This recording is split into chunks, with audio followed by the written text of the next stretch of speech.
Hi everyone, welcome to this event. So what we're going to talk about today is the role of AI engineering and what kind of skills you need to have for this role. So I'm going to share my screen. As I already mentioned, there is a link that I shared in the live chat. Please use that link for asking questions. This is the link I shared. I'll share it one more time. So ask your questions using this link. Of course, you can write in the live chat, in the meeting chat. You can write some things about you. You can write whatever you want there. But for me, I want to make this discussion very interactive. So prepared some materials, but for me, usually it's more valuable when there is a discussion between us, right? So when you ask questions, some of you want to become AI engineers, some of you want to learn more about AI. I see that from the live chat, from the meeting chat. So for me, I want to make sure that it's very useful for you. Yes, I did prepare some materials, but you probably have some questions. So it's better if you use the live chat or use this app for asking these questions. And I want to cover as many of these questions as possible. So I don't want to focus a lot on my materials that I prepared because I can just share these materials with you. But if you have questions that you want to get answers, to these questions, just ask and I'll do my best to answer these questions. Okay, so I already see that there is a question about data engineering Zoom camp, which is not the topic for today. So please keep the questions on topic. So I want to talk about AI engineering. Yes, to answer your question, data engineering Zoom camp is taking place in January 2027. For those who don't know what that is, this is a course that I teach about data engineering. This is the link and you can sign up for the course. You can check what the course is about, and you can sign up for the course using this link. It is starting in January. The exact date is still to be defined, but please let's keep this on topic. Let's keep it about AI engineering, although you can argue that there is some overlap between data engineering and AI engineering, and if you're interested in learning more about that, you can ask questions. But the repo that I'm going to use today is this repository. So I'm going to share it with you too. So it is called AI Engineering Field Guide. What I did in this repo is I put together um, since since February, I am scraping job descriptions data, and now it's August. I have done it 6 times, so I can see progression. I can see the dynamics. I can see the trends, and I can see from this data what kind of skills are needed, what kind of responsibilities AI engineers have, and what is expected from them. So this is the repo.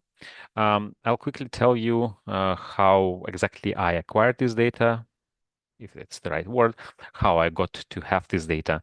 So there is this website called Built-in, and what I do next is I look for AI engineer in different geographies. So for example, Berlin is one of these geographies.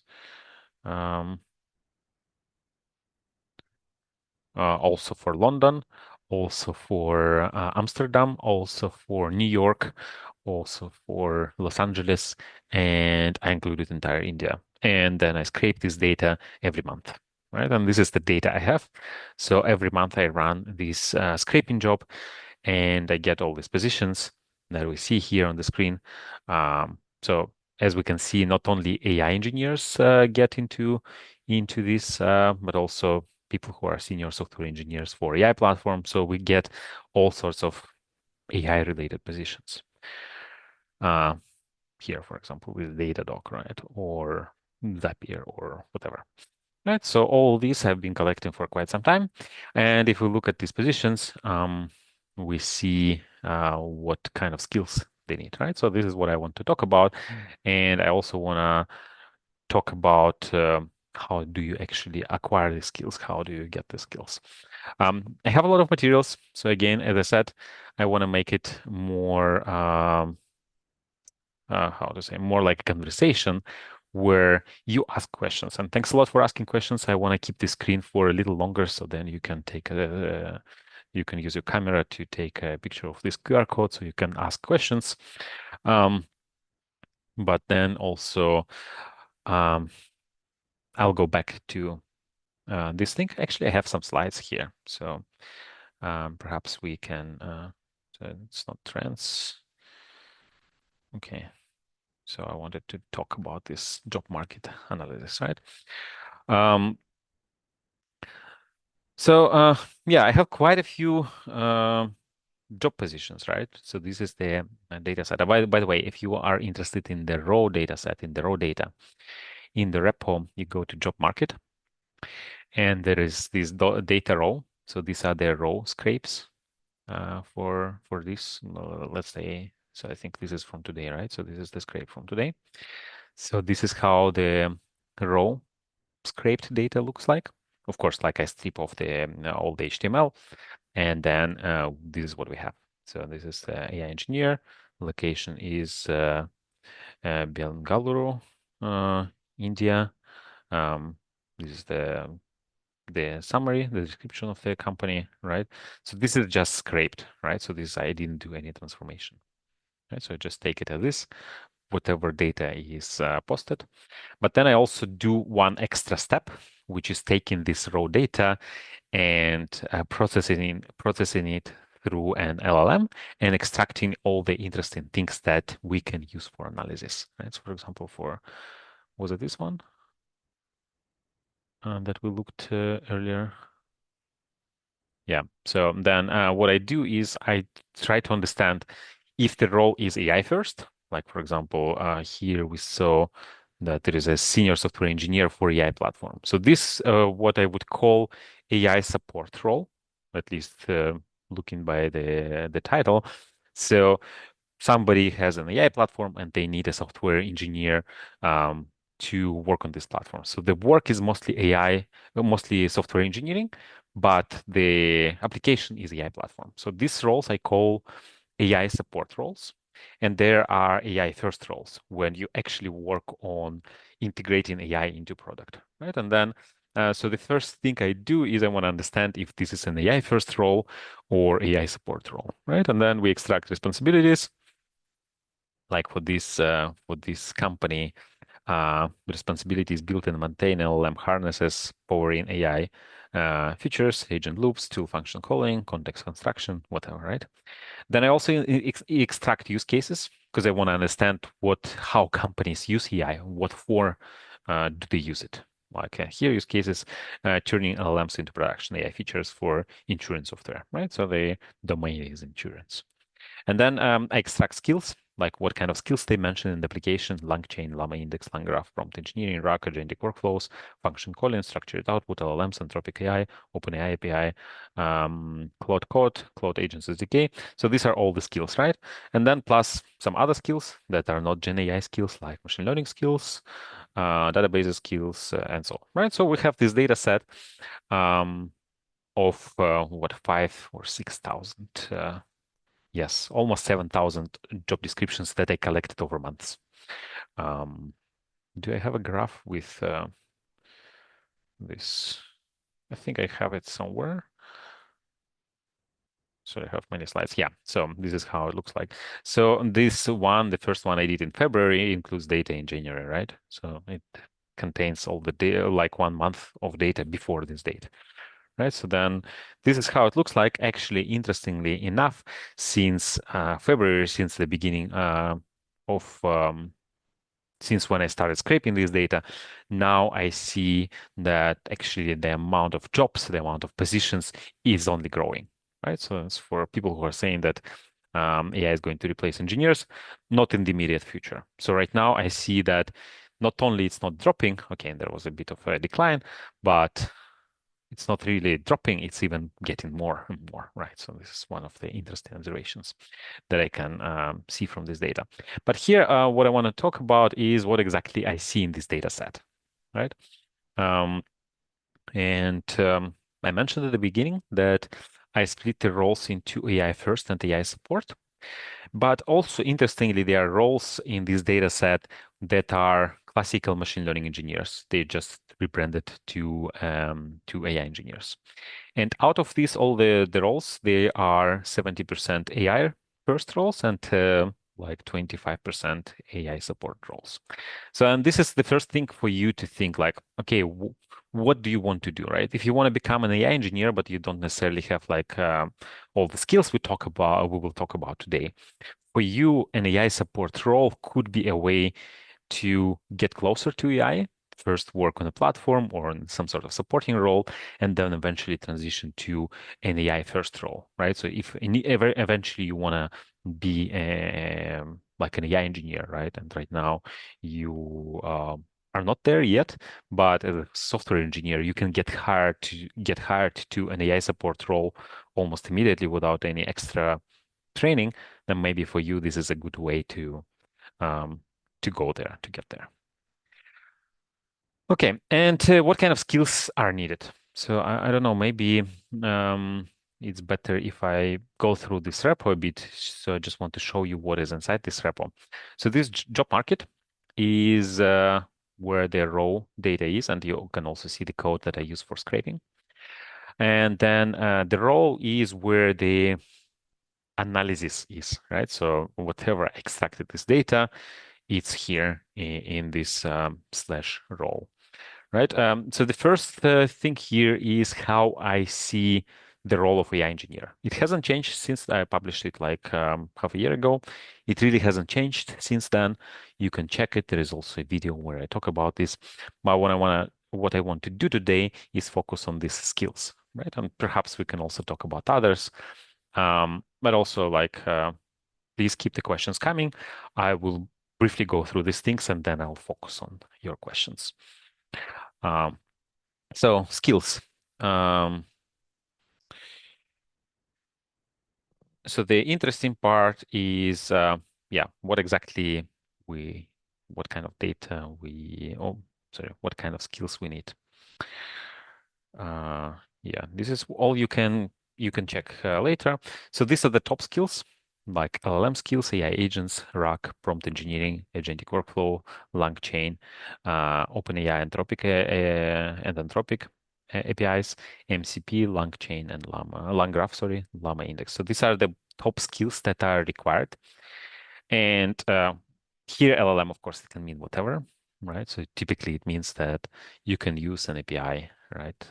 One of these APIs or some other API to get the model to do what you want, right? And then it typically means either you build agents or you build RAG or you build both.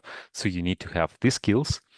And there are other skills that many jobs require. So in addition to AI engineering, I often see in positions that they also want to have some machine learning skills like knowing PyTorch, knowing how to evaluate models, knowing deep learning, this kind of stuff.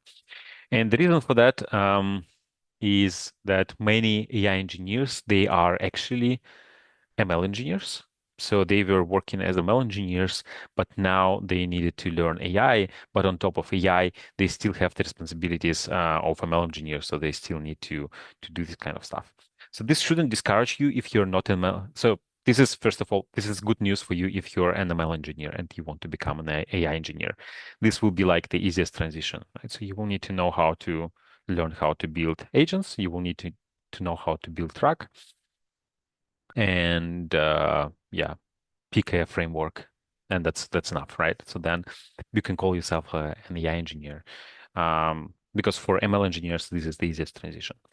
If you're not an ML engineer and if you want to become an AI engineer, this is also not completely like it's not bad news for you either, right? Because uh, not all the jobs require that. So yes, there are some AI engineering jobs that require ML engineering, but not all of them are doing this. So if you want to become an AI engineer, you don't have to focus on machine learning first, on learning machine learning. Yes, there are some positions that require that, but there are also many positions, like I don't know, uh, half of them or a bit less, that don't require that, right? Um, And usually you need to know like some database, like a vector database, typically like Pinecone. I think this is the most popular one, but I don't really I don't really think it matters which database you choose, but at least knowing a vector database is helpful. But from what we can see from the data, it's also uh, AI engineers are also engineers, right? So they need to have the engineering skills. So they need to know how to build API. They need to know how to um, build REST APIs, right? Some of them need to use React, but I think like these days, you don't really need to know React to be able to build React applications, right? Because we can just use the AI coding agents for doing this. But from what we can see that also, yeah, there are cloud requirements and ops requirements, right? So quite a few jobs require ops requirements and languages.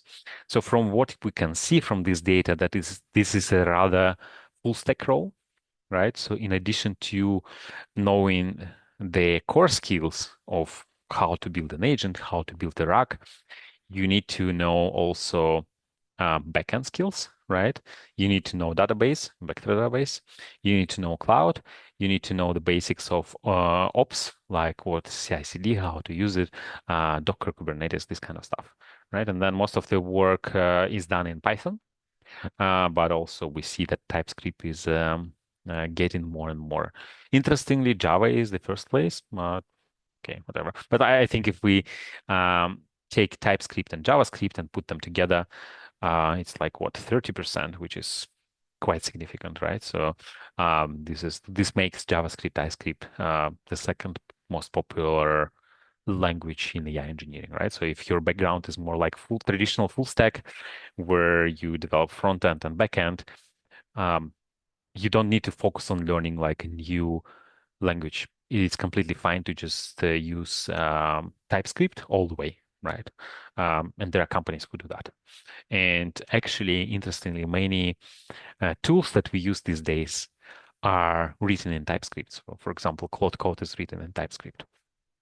Um, and when it comes to frameworks, I personally don't really like LangChain, but there is strong preference in the industry, in the community, towards LangChain, right? So this is one of the uh, frameworks that being mentioned pretty often, LangChain and LangGraph. So jobs that don't mention it, it doesn't mean they don't use LangChain, right? So they can also use it. They just don't find it important to mention explicitly, because at the end, you will not just build RAG or an agent. Um, you will probably use a framework for that, right? In some cases, you have some sort of like homegrown framework. But in many cases, you take something like off the shelf. My favorite library, Pydantic AI, didn't make it into this list, but I think companies that use Pydantic AI just don't mention it on the job descriptions for some reasons. Okay, I don't need to go through this document. I think you can just go through this document yourself. And what is could be even more interesting, that you can just clone this repo, start a Claude Code session or Codex session or Cursor or whatever you use, and you can ask your questions to this data, right? Because you can extract a lot of information, and this will be specific to your case. You can say, hey, this is my profile. This is what I can. What should I do to fit this archetype, right? So I want to do this, this, and this. What should I do, right? And then because it will have access to this data and the data is already processed, right? So then you can use something like pandas, or your agents can use something like pandas to actually quickly find the answer. So you don't need to work through all this stuff yourself, right? So this is one piece of advice I can give you right now. Um, but then let me actually check your questions, right? So based on these questions, um, and keep them coming, please. Based on these questions, we can see what is interesting for you, right? So let me start with the first one. What is the timeline for someone who wants to become an expert in AI/ML and LLMs using your materials?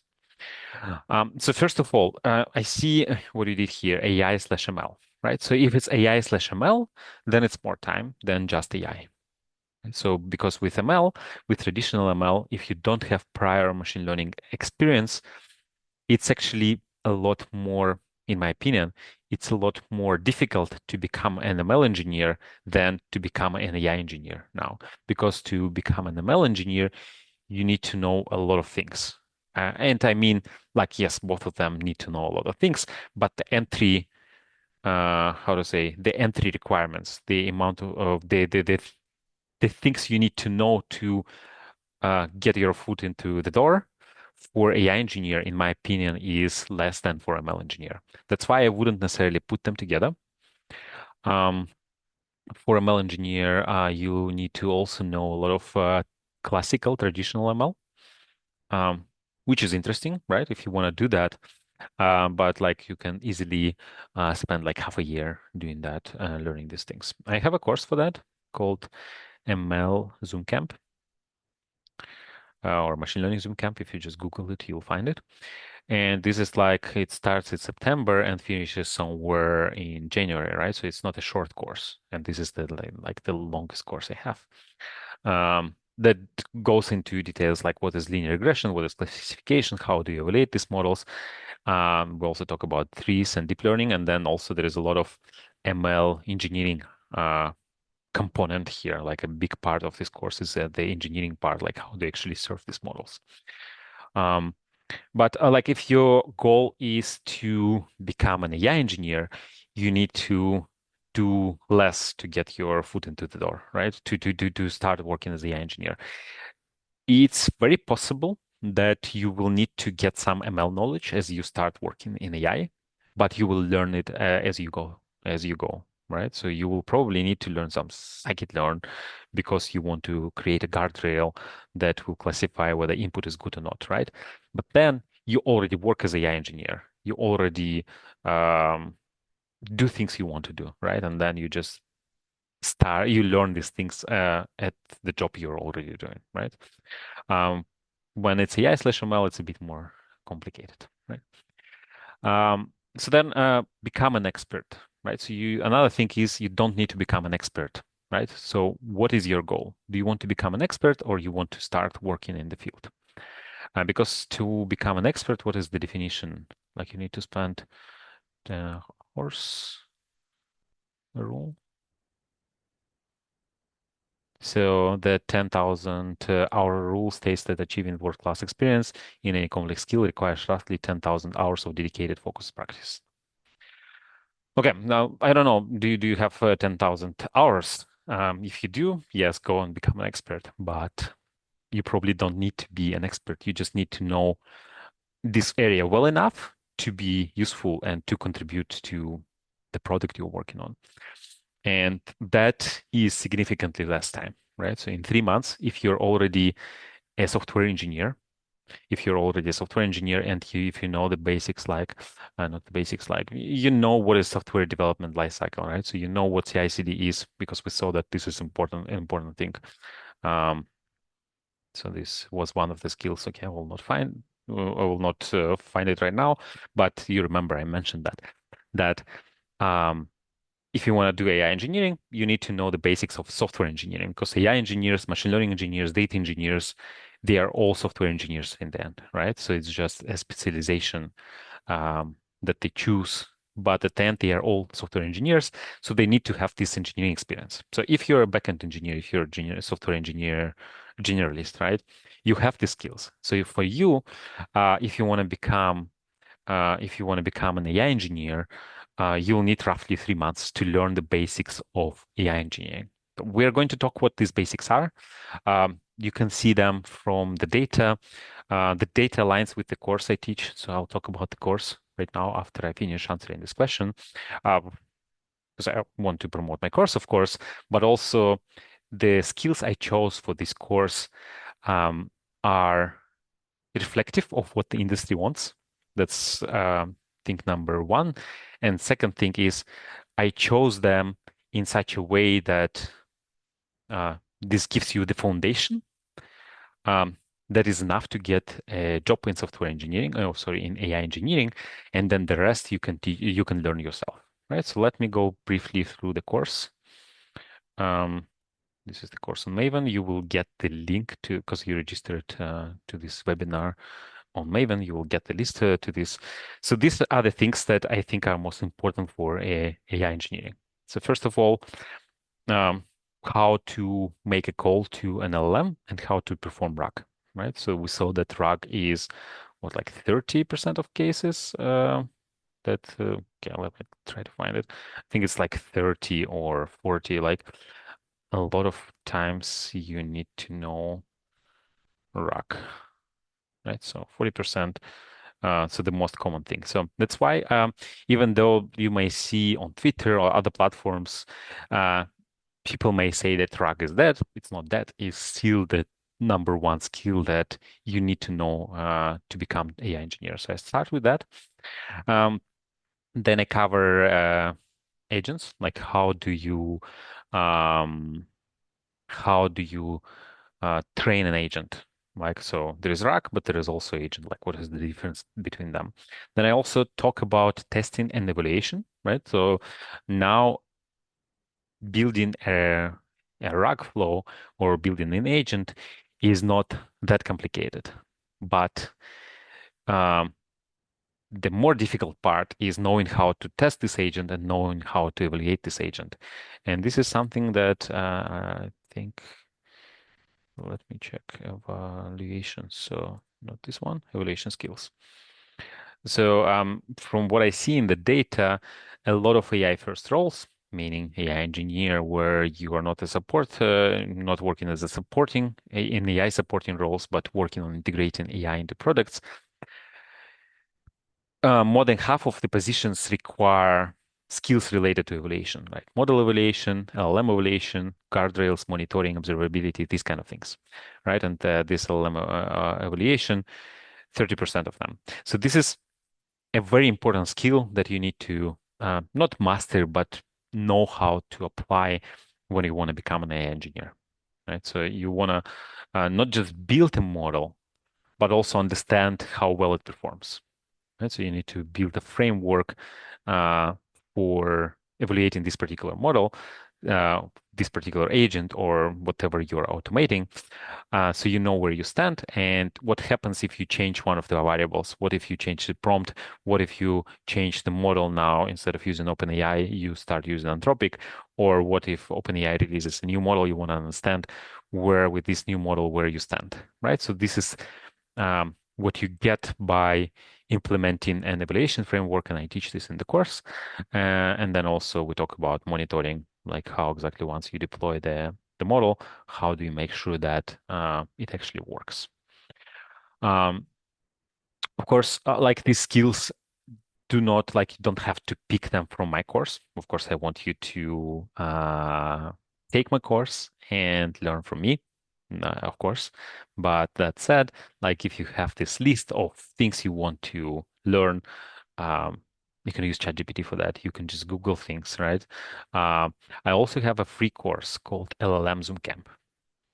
So this is something I'll share with you now, and I'll also share my main course. So LLM Zoom Camp focuses more on RAG than on agents. Um, and it's free, right? So it's not as in depth as the Maven course, but you can still learn a lot by doing this course. So also I cover like the important parts: what is agent, what is RAG, vector search, orchestration, evaluation, monitoring. So check it out.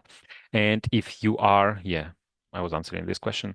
If you are an software engineer, so for you, you need roughly 3 months to pick up these skills, either through my course or through something else. Um, and I would recommend picking up the skills by building, right? So you have the time, you have the roadmap, and you think, okay, like I need to learn now how to build RAG, so let me build a small RAG application. Now I need to learn to implement an agent. Let me build an agent. Now I need to learn about, so let me add evaluation framework to this RAG or to this agent, right? So you learn by doing. And in 3 months of focused work, if you, let's say, devote 5 to 10 hours per week, you'll be fine, right? So you'll have a portfolio, and you will be able to um, apply for AI engineering jobs. If you're not software engineer and you do not have the software engineering background, then in order to become an AI engineer, you first need to have this background. So let's say you are a data scientist or you are a data analyst, right? So then for you, you probably already have this foundation that you need to become to train to have a RAG workflow or to have an agent, right? So for you as a data scientist, these things are easier, right? So you can just pick up these agents fairly quickly. And if you're a data scientist, you already know what evaluation is. It's just a little bit different from doing evaluation mm, in data science, right? It's different. So then you can take a course like mine or some other course, right? But for you, it will be easier than for software engineer to pick up the skills. But what will be more difficult for you is actually for a data scientist, you need to have these um, engineering skills, right? And then you'll probably need like 3 to 6 months to learn this. Um, if you also combine it with learning a bit of AI engineering, so then the timeline would be like 6 months. But as a data scientist, you already have this ML knowledge, right? You would need to just add Gen AI knowledge and then software engineering skills. If you're somewhere like let's say if you're a data engineer, this roughly is similar to the backend engineer path. Um, yeah, but I'm also curious, like, what is your specific background? Because for these backgrounds, I already know, like, have seen many people with these backgrounds took my course. I helped many of them transition. But if your background is different, we can also talk. Okay. I noticed you have a LAM engineering course on Data Docs Club. My question, trying this to the AI engineering skill map is whether you plan to develop a teacher course focused on AI engineering. Um, Yes. I mean, I just spent like, I don't know, 10 minutes talking about that. Um, and also LLM engineering course. LLM Zoom Camp is just a name I selected, but what I teach there is the basics of AI engineering, right? Even though there is more focus on RAG, and here there is more focus on agents, in both cases, the focus is AI engineering, right? So you acquire AI engineering skills by doing this course, right? So um, I don't understand this part through in trying this to the AI engineering skill map. Like I guess you want to include this uh, s- into your learning path, I guess. Both courses are fine. Um, so this one is a bit more in depth, but yeah, I do plan to develop and so this I already did 3 iterations. The first time I ran the course was 1 year ago. Um, I updated it since then. But yeah, I've been doing it for some time. If someone already has some software technical background but limited AI experience, what would you recommend they learn first? I think I already answered this question, right? So software technical background is very helpful, but you need to kind of breach this gap of limited AI experience. And then I would recommend to learn by doing projects. So you need to come up with a project, you implement this project end to end. You don't forget about evaluation, right? So you don't just build an agent, you also evaluate this agent and you monitor this agent, right? And you can do this for 2 or 3 projects, and then you have a portfolio, and then you go and apply. Oh, you can already start applying. You don't have to wait. For that, I have a few articles that I want to share with you. So one of them is getting an AI engineering job, right? So this is the methodology I suggest to follow if you want to get a job in AI engineering. And this is the most important part here is build, right? So you see what companies that want to hire AI engineers, what they require, where they work, and what kind of things they do, and you build based on what you see. And then when it comes to building, there are a few other things. I think you can just see them here, right? So this choosing the portfolio project. So this is the approach I suggest you should take if you want to choose a portfolio project. The idea there is you want to build a project. but you don't necessarily have some ideas what to build, right? Then what you can do is you can find companies in the domain you're interested in that are hiring in your area, and then you can see what kind of things they are building, right? And then what kind of problems they solve. And based on that, based on what you see they solve, you build something similar, right? So the article is describing that. And then if you do this for a domain that is interesting for you, you get a portfolio, right? And then with this portfolio, you apply to these companies, right? And then on interviews, not only this sends a good signal to the hiring manager that you're interested in this domain because you already have a few projects in your cover letter. You can mention that you build these projects, so then for you it's easier to pass the first stage and talk to a human, right? And this is what I recommend to do people who are transitioning, right? Because there are many right now. Um, there could be some competition for these roles, right? Even though I show you that the number of jobs we have is increasing, you still need to compete like with, I don't know, 100 people who apply to the same position. So how do you stand out? So this is how you can stand out because you selected a specific domain and you built some projects in this domain and you mentioned this project. Of course, you put these projects online. You mentioned them. You shared your journey on your social media, right? And then you mentioned this in your cover letter.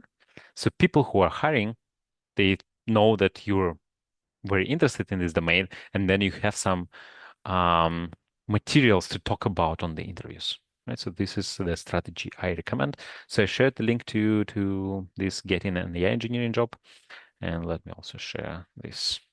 Right. So if you are, where is it? Um, if you have good building skills, right, but limited AI experience, this is what I would suggest, right? So you learn by doing, you select what you do strategically, you start applying for jobs, and you build, and then in 3 months, you should already get some interesting leads. What do you think about the forward deployed engineering? Will AI engineer skills be needed there? Funny you should ask that because I have another article about that, what AI forward deployed engineers do.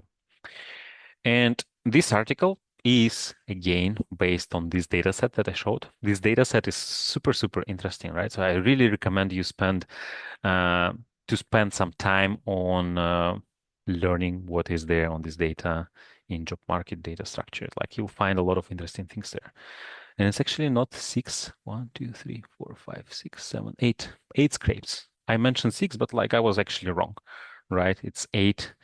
Um, so over 8 months, I've been scraping this data.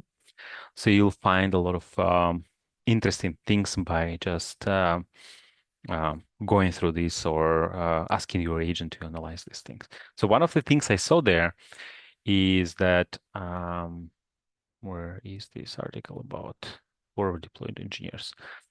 That the number of forward deployed engineering jobs is actually growing, right? So this is the market is growing, the AI engineering market is growing, but if you take this AI engineering market and you take a portion of this market, which is forward deployed engineers, it's growing even faster than the rest of the market, right? So this is there is a lot of so there is clear signal that these roles are in demand. And then in this article, I talk about like what kind of things they do. So AI forward deployed engineers are, first of all, AI engineers, but they also need to do a lot of other things, right? So they need to engage with clients. They need to understand like the kind of product manager plus consultant plus engineers, right? So they need to have these skills. So did I already share this article with you? No. Let me do that. Oops. Uh, yeah, so you can go through this. So this is all based on the findings, all the findings, all the things on the things I found in the data set. Plus, of course, I did research the social media, research articles online. Plus, I have some friends who work in this role. I talk to them too. So then I don't work in as a FDE, but I think this is a pretty interesting role, and these are they are in demand. But of course, you need to ask yourself if you are okay with constant customer-facing responsibilities. Like you'll always need to talk to clients. So if this is something you want to do, yes, go for it. But it's not all the engineers actually enjoy this, right? But AI engineering skills are definitely going to be needed there because unlike usual consultants, uh, so usual consultants would maybe create a first of depends on the type of consultants, of course, but typically the work ends when you have a proof of concept. So then a consultant, solution architect, or whoever, they will develop a proof of concept, then they pass it to the engineering team of the client, and then the engineering team continues working on this, right? Takes it over. But when it comes to forward deployed engineers, they don't stop there, right? So they continue supporting the proof of concept. They turn it into a proper production ready application, and they continue the support when it becomes more mature. Then at some point, of course, they leave and go to a different client. But they are deeply integrated into the client. And for some forward deployed engineers, they also need to have this product discovery skills, right? So they join a client and they need to figure out, okay, what should we build there, right? So maybe they haven't built anything yet, right? And this is a skill that not many engineers have in general, let alone AI engineers, right? So this is, I think, it's a pretty rare breed, I would say, because you'll have to. This is a very senior role, and you have to have a lot of skills that are alone. Building these skills alone in isolation from the rest of skills is difficult, but you need to have all of them. That's why, of course, companies want to hire this unicorn, but yeah, you need to keep in mind that this is not the easiest position to get. But I think it's pretty interesting, right? So um, I can see myself doing this kind of stuff because I think this is pretty um, because it involves many things, and I consider myself a generalist, so you get to do a lot of different things. Um, I am a machine learning data science guy, and learning path for AI engineering FTE is now very foggy, at least for me. So good, Pavel, that you came here because I think I hope you were satisfied with my answer how you can become an AI engineer, right? So as somebody who's doing ML and data science, depending on how much backend skills you have, how much software engineering skills you have a clear path, right? So you need to pick up this, you need to build a RAG work, you need to learn how to build RAG workflows and agentic workflows, and you need to learn how to test and evaluate them. Which is not as trivial, but like for you as somebody who has experience in data science, you already know how to evaluate things, right? So for you, it's just, it will click very quickly, right? Um, but then, of course, like if you might need to also pick up more backend skills along the way, right? And then this is what brings you to AI engineering. But also because you mentioned you're not just machine learning guy, but ML/DS. So data scientists have they are more how to say business oriented than ML engineers. At least this is my experience, right? So they are more uh, product oriented, let's say, right? Because like as data scientist, and my background is also I worked as a data scientist for quite some time. We need to understand the business, right? Um, we need to translate whatever business requirements are into machine learning terms, so we can train a machine learning model, right?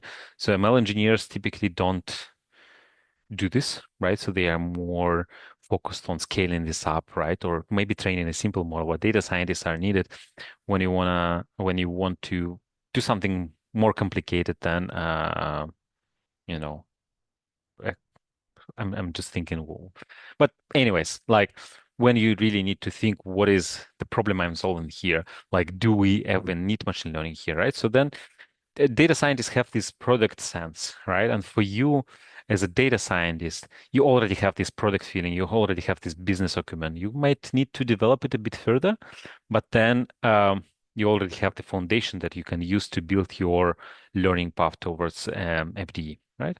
But I would suggest to not put them together, right? So think what exactly you want. And perhaps first, if I were you, I would focus more on the AI engineering, right? And then I would get more experience doing backend stuff, doing end-to-end stuff, doing production stuff, right? And then with this experience, plus your product/business experience from your data science background, you can add on top and then consider FDE roles. Because in my experience, in my opinion, maybe I'm wrong. I don't know your story, your background, but I think an FDE role is a more serious, more senior role that requires more like a broader range of skills, and the road there is longer, right? And not necessarily like it can be foggy too, right? So maybe take one step at a time, and the first step could be like, okay, what do I need to do to become an AI engineer? And I hope I answered that question for you. And maybe you'll be completely satisfied with just doing that, right? And not doing FDE because the set FDE, like if we look at this, I think I have a nice picture here, right? So this is what they need to do.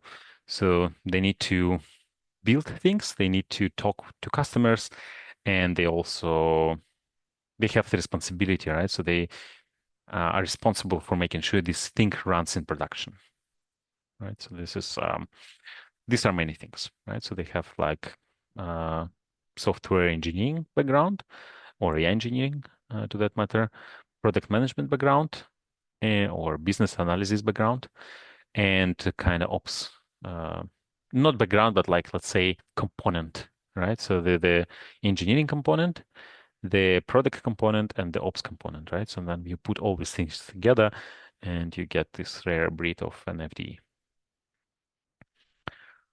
Okay.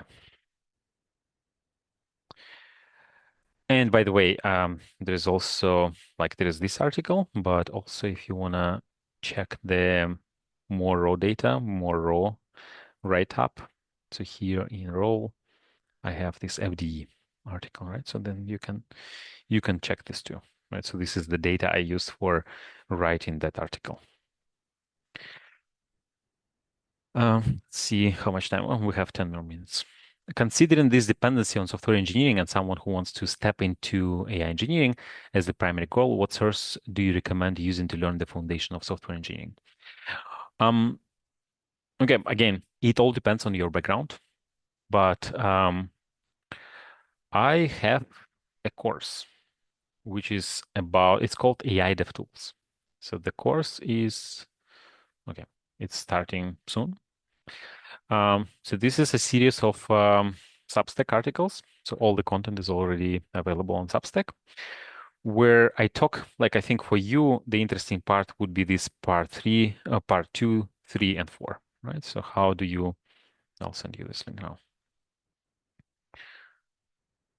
So how do you go from having a raw idea, then you formalize this idea, then you deploy, then you build something that works locally. So this is the first part. Then in the second, you take whatever you build locally and you deploy it online. And then whatever you deploy online, then you apply DevOps principles and yeah, you make it more production ready. So these are these three steps: build, deploy, and operate. Right. So if you go through these three articles, it will give you a roadmap of what you need to learn deeper. And we are very lucky these days because we have coding agents, right? So we can learn by doing, by uh, asking agents to do something and then learn from them, right? So we need to understand these concepts on higher level than before, right? So we don't necessarily need to know these things on very low level, although it doesn't hurt, but we can take some shortcuts and then learn the important parts as we go through this process, right? So some of these things are important, but first you get the big picture using coding agents, right? So then you have a system that is close to production that can start serving real customers. And then as you go along, you learn, okay, now how do I actually make a proper software engineering lifecycle, right? So how do I make sure that there are tests? How do I make sure that the code is good, right? So then you learn iteratively, right? So you first have like a working thing, and then you go deeper as you need. So this is the approach I would recommend. Um, so so the sources I would recommend is this course that I just shared. But more is I would recommend building things, right? So you have some things you want to improve in your life, right? So there are maybe some things that you don't like in any tasks you do, right? So maybe there are some things you want to simplify. They are annoying you. So if you find these things, you can try to build some things that makes these things smoother, right? I'm sure if you spend a few days um, trying to think what you do, or like do things and take note of what you do and take note of what is annoying to you, then you'll find this little annoying things that you want to implement. And these things you can implement, uh, you can try to fix, right? And then you would build a tool to fix these things, and then you'll build more and more tools. And this is how you learn the foundations of the software engineering. You learn by building. And I outline the path, and then of course there is a lot more to this path than what I give here, because here the focus is to learn using agents, learn how to use agents to build an app that is kind of close to production, right? So the goal is not to learn all software engineering to be learned, right? So it can give you a roadmap, and then for each of the things that are interesting for you, you can go deeper and perhaps use a similar approach or whatever uh, works for you. One book I would recommend, though, is Clean Code by Robert Martin. This Clean Code. This book uses examples in Java, right? Or at least the edition I read. So now I see Python, but like the original version I read used Java.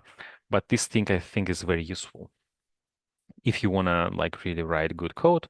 Of course, we can debate like how important it is to now have good code if all the code is written by agents. So we can debate, argue about this thing later. But yeah, if there is something you want to like, if you really want to improve the code you write or the code that your agents write, I would recommend checking this book. And perhaps like when you have your agents that write code, you can force these agents to write good code by incorporating these principles from the clean code book. Um, what software engineering skills should a data scientist develop to transition into AI engineering? I think I mentioned them. So I think maybe it helps if we just explicitly go through these things, right? So let me start with this part too. Of course, like this is again, this is a course that teaches you to use AI coding assistants, right? So this is not a course about software engineering, but this can give you a roadmap that I think could be useful for you to pick up the skills. Right. So the first thing is when you want to build something, the first thing is being clear about what you want to build. Right. So for me, usually we call it specification-driven development, or I don't know, but you need to be very clear what you want to build. If you're not clear, the agents will build something that you don't need, right? So then you need to be very specific in what exactly you want to achieve, right? So then you get the specification first. I use ChatGPT a lot for that. I just use ChatGPT in dictation mode. Then you build front end. For front end, usually you need things like React or Vite or not or, but like React, Vite, and some other things. Um, like I don't want to give you a list of skills. You can just ask your agent, hey, what is the technology you recommend me to use for this particular example, for this particular thing? It will probably be a combination of TypeScript and some other technologies, right? Right. So then you build front end. It doesn't hurt to know the basic things in the front end ecosystem, like Node Package Manager, like Node. Um, like how do you install this? What is React? What is Vite? What is like I don't know what else could be important. Uh, but basically these things, like what is like I don't know, Bootstrap or all these CSS frameworks, right? Just to be aware of what is there. right? So again, I'm talking about like full stack here, right? So it's not necessarily backend engineering here. I'm talking about full stack. So if you say, I'm not interested in front end at all, that's fine too, right? So just pick what you are interested in. I'm talking about more the course that I have. And then based on this, okay, this resonates with me. I want to learn more about this. This doesn't resonate with me. This is also fine, right? Because with agents, we can delegate all this work we don't like to agents. So you can just say, hey, build front end using whatever. I don't care. Like as long as it works, I'm fine, right? It's also there's nothing wrong with this in my experience, in my opinion, right? So then you learn a bit of front end, and then you learn backend, right? So for backend, you need to pick a language, be it I would recommend choosing TypeScript or Python because we saw that these are the most common languages that are used. There's also Java, but like I don't know. Uh, I used to be a Java developer, but I think Java is a language that I would avoid unless I really have to, because I would consider it legacy. Right? So I would start with something more lightweight like Python or TypeScript. If you already have Java background, it's fine. You can do Java. But then, yeah, pick a language in the backend and learn what technologies are there that you can use for serving backend, right? So what are the I don't know web services there? Like for example, for Python, it's Fast API or Django, right? So you can take any of these frameworks and try to not master them, but at least be comfortable with them, right? So build a few projects learning them. Um, so in this particular case, I go for Fast API with Python, but it can be uh, TypeScript and what is the Electron, right? I think, or there are many of them. I'm not really a JavaScript person, so I don't know what's happening in that ecosystem. But like, if you feel that TypeScript is closer to you, yeah, just see what is there. Um, so then you have backend, you have front end, right? So then um, you have a database, right? So usually it's Postgres, right? So you just need to know how to connect your backend to database, right? Um, it's kind of clear, right? Then of course you need Docker. You need Docker Compose. Um, and then also when you create this, you need tests, right? So backend needs test, frontend needs test. Then backend frontend integration needs test. So then you have this also test where we have between the backend and the database, right? So these are so-called integration tests, and tests that cover the entire flow. These are end-to-end tests. So you need to be familiar with these test categories, right? And with the like when to use what and how do you ask your agent to write these tests. So and then with this you'll have an app that is running locally. Um, okay, I don't think I chose the correct link. So I need to work a bit on navigation in this series. So then you have a thing that is running locally. I mentioned, I think, Docker already. So you need to put this thing in Docker, and then Docker Compose, right? So you need to be able to run your application using Docker Compose and then run all these tests that I mentioned, right? And then you need to learn one cloud. You can pick whatever you want. There are many things where you can deploy your application that are not, these big clouds. If all you care about is deploying your application, you can use something like Render or Railway. But for the purposes of learning, for the purposes of getting a job, I would recommend to pick one of the three clouds, like AWS, Google Cloud, or Azure. AWS in my data is the most popular one, the most common one. So if you're unsure, start with AWS and then learn what kind of things are there in AWS that you can use for deploying the application, right? So also learn infrastructure as code. So in my case, I use CloudFormation. For you, it could be Terraform or Pulumi or whatever. Like, it doesn't really matter. Just understand the concept that I want to define all the resources that I provision in the cloud. I want to define them in code, right? So in my case, I use CloudFormation, but you just need to know that this concept is there, right? And then you have all these tests that we talked about, and then you want to run this test automatically. For that, you use CI/CD, right? So this is GitHub Actions. Um, or whatever. Like maybe if you are on GitLab, that's GitLab. I don't remember how it's called, but like you need to have some sort of CI/CD. CI part is continuous integration. You want to run tests every time you push your code to Git, right? So you want to make sure that, first of all, there are tests and you regularly run these tests. So this is the CI part. CD part is continuous deployment. So you want to, like, every time you make a change and tests pass, you want to take this application and automatically deploy it to wherever you're running this, right? So this and then this automation is like these are one of the principles of DevOps. You automate everything.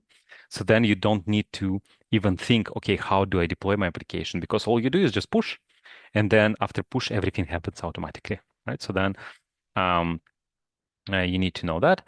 And then I think with this, you're already quite ahead, right? So then you can stop at this point, but also you can also learn to make it more production by splitting this application into dev and production environment, right? So then you will always have two copies of the same application. One is serving users, another is for just testing to make sure that you don't accidentally break production, right? So in development, you test it. And if everything is fine in development, it goes to production. Then for that, you need to use this cloud formation or whatever infrastructure is code tools. Right. Then what else we have here? And then I also cover observability, which is, okay, you have this application that is running. You can have like dev and prod environments, but you also want to collect metrics, like how many requests per second do I get, and other business metrics that are important. Or like every time an event happens, you want to understand when this event happened, what exactly happened. If there is an error, you want to log this error. So you collect metrics, you collect logs, and you collect traces. Explain what these things are. So then you need to set up some sort of observability and monitoring, right? So this is, again, more like kind of DevOpsy things, but they're important at least to know what they are and what kind of technologies you can use there for that, like what is OpenTelemetry. And yeah, I think if you do that, of course, like you can go through these things quickly in 3 weeks. So this is at least the idea behind the course for AI DevTools. But probably if this is the first exposure to these things, not many concepts will stick. So then for this, you'll need to repeat it multiple times to really understand, okay, like why do I care about infrastructure as code, or what is really CI/CD is, not just by copying the prompts and seeing what happens, but by doing this multiple times and seeing why it helps, like how much time it saves and things like that. I also want to make an overview of just take all these articles together and make one single article with all the steps. So then, yeah, just subscribe to my Substack. Here, I share the link. So then, I don't know when I'll publish it. This is something I'm working on right now. I want to take all these articles and just have um, one single one that describes all the steps. Internship, learn by influence. Sorry, I cannot help you with internship. I already gave you the framework. How do you go about learning, looking for a job? You can use this framework to get an internship too. I don't offer internships. Sorry. When is DevTools course coming? It's coming next week. So in order to register, you click on this link. Of course, you subscribe to Substack too, but you click on this link or you Google AI DevTools Zoom Camp, and then you see this link here. And then you fill in the form, click register, and the course starts next week. Oh, yeah, we have quite a few people who signed up. This course is free, so unlike this one, so this DevTools is free. And if you're thinking about this AI engineering build camp, it will start less than in a month. And I think this would be a very good foundation, because also in the course, I encourage everyone to use coding agents, right? And in this AI DevTools, I'm going to show you how to be more effective at using coding agents. So if you're thinking about that Maven course, and if you want to take something before that to be ready, I recommend this AI Dev Tools, and it's free and all the content is already there. So if you can actually kind of binge watch it or binge do it, binge make it. I don't know, like if it's a thing. Um, but yeah. Okay, that's all we have time today. I took a bit more time than I expected. I hope it was useful. So key takeaway, or not, let's say key resources, this AI shipping, AI field guide. I shared the link. Go through these articles, go through this data. Um, Discounts, yes, Brave, you can contact me for a discount. So I think if you just go start here, I think I can give you right now. So I think if you click enroll and you put AI hero, it should give you a discount. Yeah. So you don't have to contact me. But also on my Substack, I will share a code soon that should give more. Um, so I think this is like 10% or 15. I don't remember. But yeah, there is a code I will share on Substack that will give more discount. Um, so what else? Yeah, so this field guide, check it out. Um, and yeah, Substack, like there is a lot of useful things. Um, okay, Brave, I think it's better if you just write me. So when you get the materials from this workshop, you'll get an automated email. You can just reply to this email and say, hey, I want a discount, right? And then I'll see. There's this Substack discount I have. I just don't remember the exact code. You write me, and I'll reply to you with this code. Okay, thanks everyone. Hope you enjoyed it. There will be another session about AI engineering next week.